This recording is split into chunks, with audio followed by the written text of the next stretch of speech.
अस्सलाम वालेकुम, आदाब। मैं हूं खलील फरहाद। वर्ल्ड न्यूज़ की शुरुआत करते हैं हेडलाइंस से।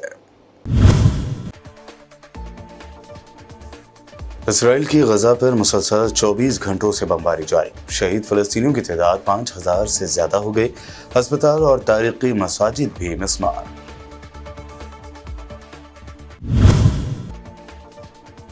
हमास ने इसराइली फौज के गजा में दाखिले की कोशिश बना दी नाकाम। गाड़ियां छोड़कर फरार हुए इसराइली फौजी। हमास ने इंसानी हमदर्दी दिखाते हुए 2 ज़ईफ इसराइली ख़वातीन को किया रिहा।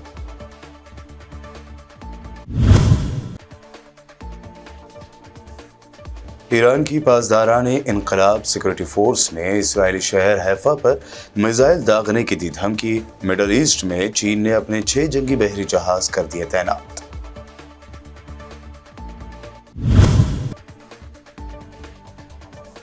कनाडा के बाद अब हिंदुस्तान को मालदीव ने दिखाई आंख। मालदीव के नौ मुंतखब सदर डॉक्टर मोहम्मद मोइज़ो ने हिंदुस्तानी फौज को मुल्क से निकल जाने का दिया हुक्म।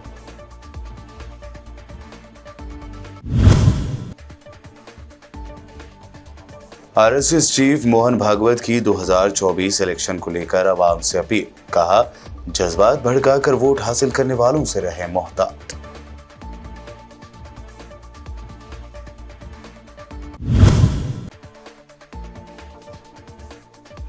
और तमिलनाडु में बीजेपी को लगा बड़ा झटका। 25 साल से बीजेपी से जुड़ी एक्ट्रेस गौतमी ने छोड़ दी पार्टी। बीजेपी पर लगाए कई संगीन इल्जाम। ये हेडलाइंस बढ़ते हैं खबरों की तफसील की जानिब। इसराइल की गजा पर मुसलसल 24 घंटे जारी बमबारी में शहीद होने वाले फ़लस्तीनियों की तादाद 4 हो गई, जिसके बाद 7 अक्टूबर से होने वाली झड़पों में मजमूई तादाद 5000 से तजावुज़ कर गई है। आलमी खबर रसा इदारे के मुताबिक इसराइल ने गजा के इलाके अल जबालिया के पनाह गज़ीन कैंप को निशाना बनाया है। इस इलाके में एक अस्पताल और एक तारीखी मस्जिद भी बमबारी में मिस्मार हो चुकी है।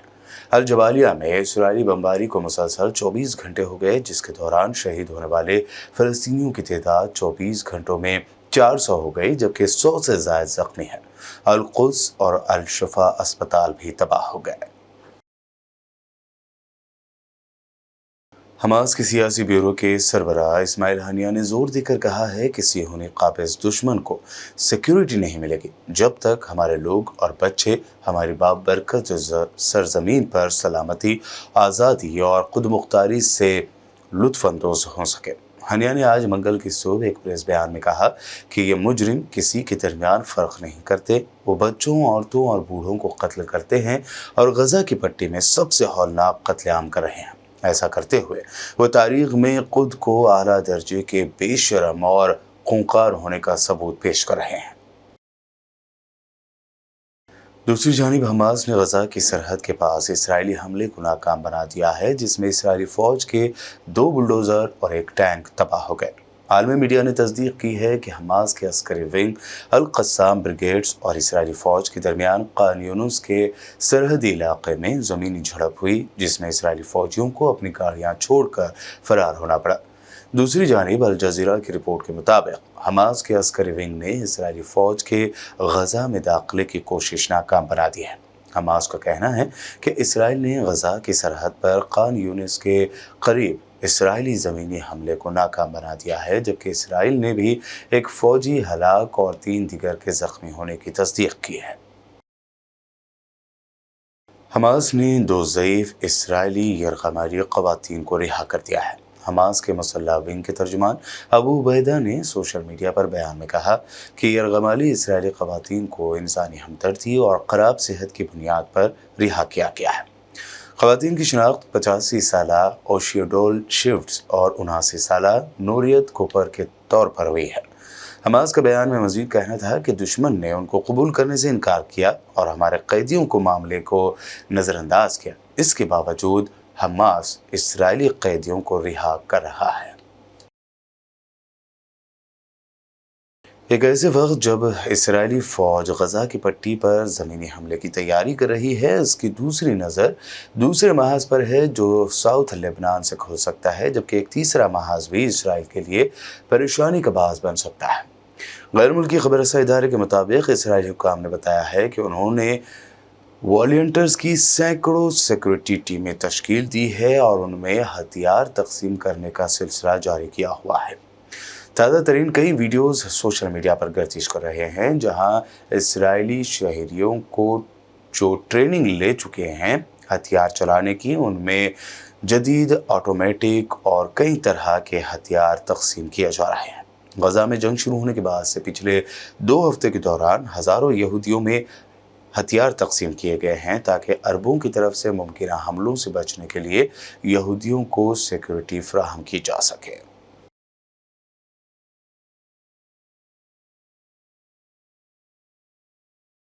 अक़वाम मुत्तहिदा की जानिब से जारी करदा बयान में कहा गया है कि रफ़ा क्रॉसिंग से पीर को इमदादी सामान के मज़ीद 20 ट्रक गजा में दाखिल हो गए हैं। बैनुल अक़वामी ख़बरसां इदारे की रिपोर्ट के मुताबिक गजा में मिस्र की रफ़ा क्रॉसिंग से इंसानी इमदाद जाने का पीर को तीसरा रोज़ था। पिछले 2 रोज़ में इमदादी सामान के 34 ट्रक गजा में दाखिल हुए। अक़वाम मुत्तहिदा के जारी करदा बयान में कहा गया है कि इमदाद गजा के लोगों को दरकार रोज़ाना इमदाद का 4% भी नहीं है, जबकि ये इमदाद में ईंधन शामिल नहीं है। इस दौरान तुर्किया ने भी गजा के लिए इमदादी सामान पर मुश्तमिल एक जहाज़ इजिप्ट यानी मिस्र रवाना कर दिया है।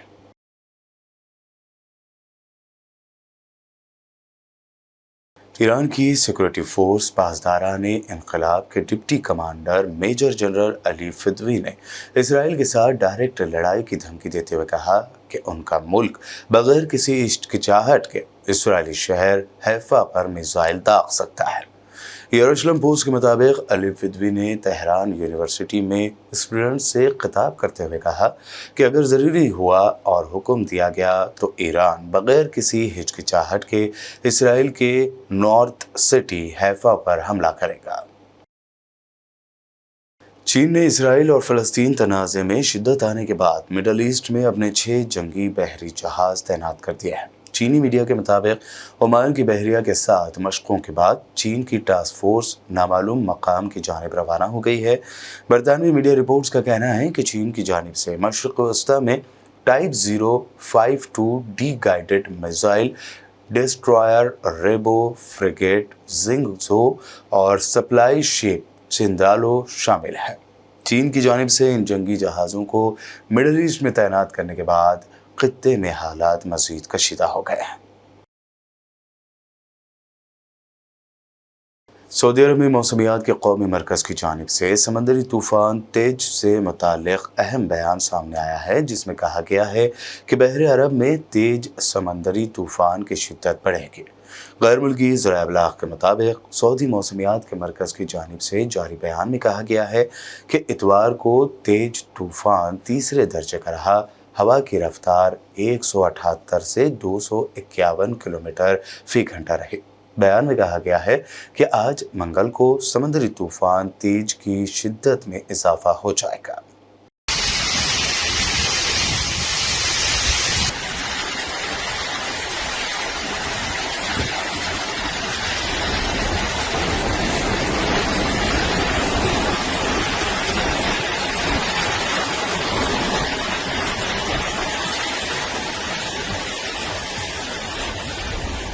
वर्ल्ड न्यूज़ में खबरों का सिलसिला लगातार यूं ही जारी रहेगा। फिलहाल रुकते हैं एक छोटे से ब्रेक के लिए।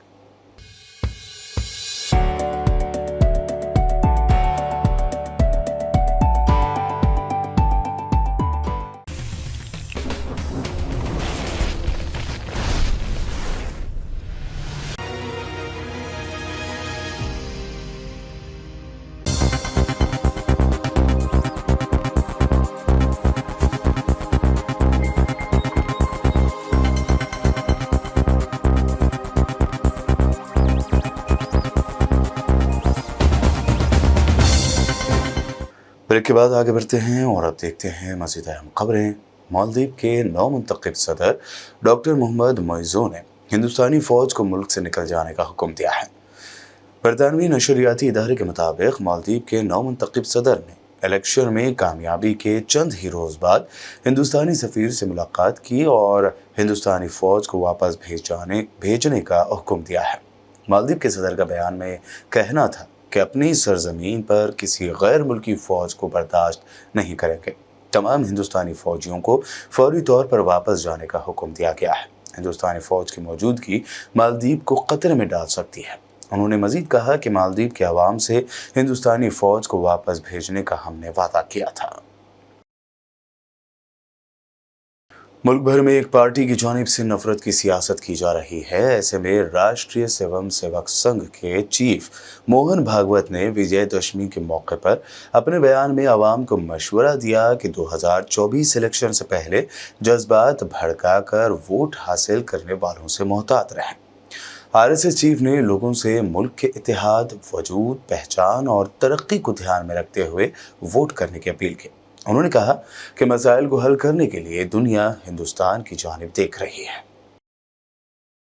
विजयदशमी के मौके पर कांग्रेस जनरल सेक्रेटरी प्रियंका गांधी वाड्रा ने एक्स पर पोस्ट करते हुए लिखा कि झूठ, नाइंसाफी और जुल्म की हार तय है। लड़ाई लंबी चल सकती है, लेकिन जंग का खात्मा सच और इंसाफ के हक में ही होगा। विजयदशमी ने हमें यही सबसे बेहतरीन रास्ता दिखाया है। दिल्ली के सीएम अरविंद केजरीवाल ने आम आदमी पार्टी कारकुनों से खिताब करते हुए दावा किया कि बीजेपी को हराना ही सबसे बड़ी देशभक्ति है। साथ ही उन्होंने कहा कि अगर इंडिया अलायंस टिक गया तो बीजेपी 2024 का इलेक्शन हार जाएगी। इसके अलावा उन्होंने पार्टी कारकुनों को मशवरा दिया कि अंधभक्तों से मत उलझना, वो देशभक्त नहीं हो सकता। अब एक चीज में इम्पोर्टेंट है जो बात करना चाहता हूँ, वो है अब 2024 के चुनाव आ रहे हैं और इन लोगों को 2014 में और फिर 2019 में देश के लोगों ने बहुत भारी बहुमत देके जिताया था। ऐतिहासिक बहुमत था, अद्भुत बहुमत था। इनके पास मौका था कि ये चाहते तो देश को जबरदस्त तरक्की के रास्ते पे ले जा सकते थे। लेकिन आज देश में हम क्या देख रहे हैं? चारों तरफ माहौल इतना खराब हो गया है, इतना खराब हो गया है। आपस में लोगों के लड़ाई झगड़े होने लगे हैं। एक व्हाट्सएप ग्रुप के अंदर, व्हाट्सएप ग्रुप तो छोड़ो, परिवारों के अंदर बाप और बेटे की लड़ाई हो जाती है। भाई, आप कोई भी आदमी किसी भी पार्टी का हो, लेकिन इतना ज़बरदस्त समाज के अंदर पोलराइजेशन कभी नहीं देखा गया था। गलत तो नहीं कह रहा मैं? इतने लड़ाई झगड़े, इतना भ्रष्टाचार, इतनी गुंडागर्दी, इतनी मारपीट, इतनी लूटमार, कहीं शांति नज़र नहीं आती। और अगर शांति नहीं होगी तो देश तरक्की नहीं कर सकता। इस वक्त देश की हालत, और कोई तबका बता दो जो खुश हो इनसे, सारे दुखी हैं इन लोगों से। बेड़ा गर्क कर दिया इन्होंने, इकोनॉमी का बेड़ा गर्क कर दिया, सब चीज़ों का बेड़ा गर्क कर दिया। तो मुझे लगता है आज अगर सबसे बड़ी कोई देशभक्ति का काम हो सकता है तो वो एक ही है कि 2024 में इनको हटाओ। है कि नहीं है? 2024 में इनको हटाना सबसे बड़ी देशभक्ति का काम है। देश तभी तरक्की करेगा। तो इन्होंने तरक्की का तो एक भी काम नहीं किया। आज सबसे बड़ी 3 समस्याएं हैं देश के सामने: महंगाई, बेरोजगारी और भ्रष्टाचार। और इन तीनों पे इन लोगों का कोई भी वो नहीं है। तो मेरा आप लोगों से निवेदन है कि अब हमें खूब मेहनत करनी पड़ेगी। अभी तक लोग कहते थे विकल्प नहीं है, अब इंडिया अलायंस को सब लोग विकल्प की तरह देख रहे हैं कि ये इंडिया अलायंस, जब से इंडिया अलायंस बना है, मेरे पास बहुत मैसेजेस आए, बहुत लोगों के संदेश आए कि इंडिया अलायंस अगर टिक गया और टिकेगा, अगर इंडिया अलायंस टिक गया तो 2024 में इनकी सरकार दोबारा नहीं बनने वाली। सो आप लोगों की जिम्मेदारी है एक एक घर में जाके अपने दोस्तों से, अपने रिश्तेदारों से, अपनी अपनी कॉलोनी में लोगों से बात करनी पड़ेगी कि इस बार इनको भगाओ। अगर तरक्की चाहते हो, परिवार का भला चाहते हो, अपने पन्ने परिवार की सोचो। और एक चीज़ है, अंधभक्तों से मत उलझना, देशभक्तों से बात करना। जो देशभक्त है वो आपकी बात सुनेगा, आपके साथ बात करेगा। जो अंधभक्त है उसको देश से कोई लेना देना नहीं है, उसको एक आदमी से प्यार है बस। और 2 मिनट में पता चल जाता है कोई देशभक्त है कि अंधभक्त है। जो अंधभक्त है वो देशभक्त हो ही नहीं सकता, और जो देशभक्त है वो अंधभक्त हो ही नहीं सकता। दोनों बिल्कुल अलग अलग जातियां हैं। तो अंधभक्तों से बिल्कुल मत उलझना, वो नहीं मानने वाले। जो देश की सोचते हैं, देश के लिए पीड़ा रखते हैं, उन लोगों से बात करनी है, घर घर जाना है। अदाकारा से लीडर बनी तमिल एक्ट्रेस गौतमी तडमल्ला ने बीजेपी से अपना 25 साल पुराना रिश्ता तोड़ दिया है। अदाकारा ने बीजेपी पर कई संगीन इल्जाम लगाते हुए बीजेपी की मेंबरशिप से भी रिजाइन कर देने का फैसला किया। इस फैसले के बाद तमिलनाडु में बीजेपी के लिए ये एक बड़ा झटका माना जा रहा है। एक्ट्रेस गौतमी ने सोशल मीडिया एक्स पर पार्टी छोड़ने का ऐलान किया। एक्ट्रेस गौतमी ने लिखा कि जिस पार्टी लीडर अलगप्पन ने मेरे पैसे, जायदाद और डॉक्यूमेंट के साथ धोखाधड़ी और विश्वासघात किया, जो कानून को चकमा देकर गुज़िश्ता 40 दिनों से फरार है, बीजेपी के ही कुछ सीनियर लोग उसी शख्स का सपोर्ट कर रहे हैं और इसका साथ दे रहे हैं, वो मदद कर रहे हैं। यही वजह है कि मैं अब पार्टी से अलग होने का फैसला कर चुकी हूँ। बता दें कि गौतमी मशहूर अदाकार कमल हासन की साबिक बीवी हैं। मध्य प्रदेश में बीजेपी बुरी तरह हार रही है, इसलिए भाजपा लीडर आवाम को तरह तरह के ऑफर दे रहे हैं और पैसे बांटने का खुलेआम ऐलान कर रहे हैं। ये कहना है कांग्रेस लीडर शोभा ओझा। मध्य प्रदेश के ट्रांसपोर्ट और रेवेन्यू मिनिस्टर हैं और सुर्खी से एमएलए हैं गोविंद सिंह राजपूत। वो उस वीडियो में अपने कार्यकर्ताओं को कह रहे हैं कि जिन बूथ पे भारतीय जनता पार्टी को ज़्यादा वोट दिलाएंगे, उन बूथ प्रभारियों को वो 25-25 लाख रुपए देंगे। मध्य प्रदेश में चुनाव चल रहा है, मॉडल कोड ऑफ कंडक्ट लगा हुआ है, उसके बावजूद लगातार भारतीय जनता पार्टी के नेता, जो कि साफ तौर पे समझ रहे हैं कि वो चुनाव बुरी तरह से हारने वाले हैं, वो लोगों को प्रलोभन दे रहे हैं, अपने कार्यकर्ताओं के माध्यम से प्रलोभन दे रहे हैं, कार्यकर्ताओं को प्रलोभन दे रहे हैं और एन केन प्रकार चुनाव जीतने की कोशिश करते नजर आ रहे हैं। गोविंद सिंह राजपूत ने कहा, उसके बाद आपने कैलाश विजयवर्गीय का भी वीडियो देखा जहां वो कह रहे हैं कि जिस बूथ पे एक भी वोट नहीं मिलेगा, मैं 51,000 रुपए बूथ प्रभारी को दूंगा। तो कुल मिला के एक भ्रष्ट सरकार, जिसकी नींव भ्रष्टाचार पे टिकी हुई है, जिसकी नींव में भ्रष्टाचार है। 2018 में मध्य प्रदेश की जनता ने कांग्रेस पार्टी को चुना, आदरणीय कमलनाथ जी को मुख्यमंत्री बनाया गया और उसके बाद हम सब जानते हैं कि किस तरह से 35-35 करोड़ रुपए देकर विधायक खरीदे गए और फिर सरकार पलटी गई। और ये गोविंद सिंह राजपूत वही विधायक है जो सिंधिया जी के बहुत ही करीबी हैं, जो 35 करोड़ रुपए लेके भारतीय जनता पार्टी में गए थे, जिनका इतिहास करप्शन का है, जो भ्रष्टाचार के लिए मध्य प्रदेश में जाने जाते हैं, जिन पे अनेकों आरोप हैं। वो ये बात कह रहे हैं कि 25 लाख रुपए बूथ प्रभारियों को देंगे। तो सबसे पहले तो मैं पूछना चाहती हूं कि उनके पास ये 25 लाख रुपए प्रभारियों को देने के लिए कहां से आए?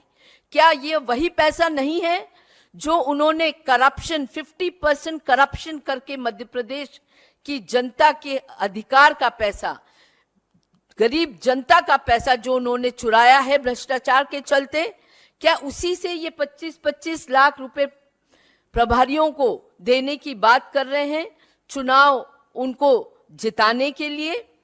छत्तीसगढ़ के सीएम भूपेश बघेल ने बीजेपी हुकूमत पर तंज करते हुए कहा कि आप बिजनेसमैनों का कर्ज माफ करते हो, हम किसानों का कर्ज माफ करेंगे। देखिए कि जितना किसान हमारा मजबूत होगा, हमारा अर्थव्यवस्था उतना मजबूत होगा। पिछले 5 साल हमने देखा कि यहाँ के व्यापार व्यवसाय बढ़ा है। मंदी का असर दूसरे राज्यों में भले रहा लेकिन छत्तीसगढ़ में बिल्कुल मंदी का असर नहीं रहा। जो पैसा किसानों के खाते में गया है वो बाजार में आया है। बड़े उद्योगपतियों को यदि पैसा देंगे तो बाजार में नहीं आता। 14.5 लाख करोड़ रुपया बड़े उद्योगपतियों को माफ कर दिया भारत सरकार ने। हिंदुस्तान के अर्थव्यवस्था में क्या उसका असर पड़ा, लेकिन छत्तीसगढ़ में हमने माफ किया किसानों का, उसका असर छत्तीसगढ़ के व्यापार व्यवसाय में पड़ा, उसके जीवन में पड़ा है। ये दोनों अर्थव्यवस्था में बहुत अंतर है। बुलेटिन के आखिर में हेडलाइंस पर डालते हैं एक और नजर। इसराइल की गजा पर मुसलसल 24 घंटों से बमबारी जारी। शहीद फलस्तीनियों की तादाद 5000 से ज्यादा हो गई। अस्पताल और तारीखी मसाजिद भी मिस्मार।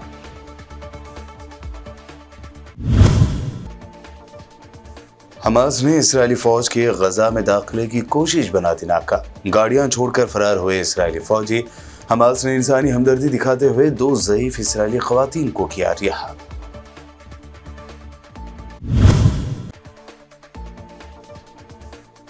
ईरान की पासदाराने इनकलाब सिक्योरिटी फोर्स ने इसराइली शहर हैफा पर मिसाइल दागने की दी धमकी। मिडल ईस्ट में चीन ने अपने 6 जंगी बहरी जहाज कर दिए तैनात।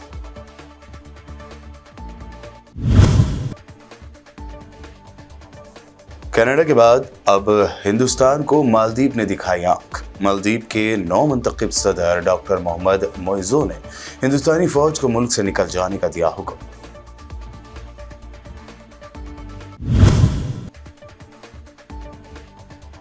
आरएसएस चीफ मोहन भागवत की 2024 इलेक्शन को लेकर आवाम से अपील। कहा, जज्बात भड़काकर वोट हासिल करने वालों से रहे मोहतात।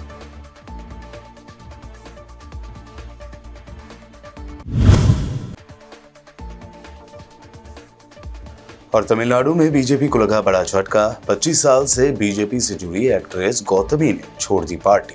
बीजेपी पर लगाए कई संगीन इल्जाम। वर्ल्ड न्यूज में ये थी अब तक की अहम नेशनल व इंटरनेशनल न्यूज। मजीद ताज़ा तरीन अपडेट्स के लिए देखते रहिए बीबीएन चैनल। बीबीएन चैनल के व्यूअर्स के लिए एक अहम इत्तला। अब बीबीएन चैनल का टेलीकास्ट भारत भर में हो रहा है।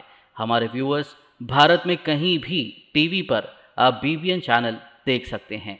स्क्रीन पर बीबीएन चैनल की टेलीकास्ट डिटेल्स दस्तयाब हैं। इसके अलावा भारत भर में किसी भी एरिया में अगर आप बीबीएन चैनल देखना चाहते हैं तो आप अपने केबल ऑपरेटर को इसके लिए कह सकते हैं।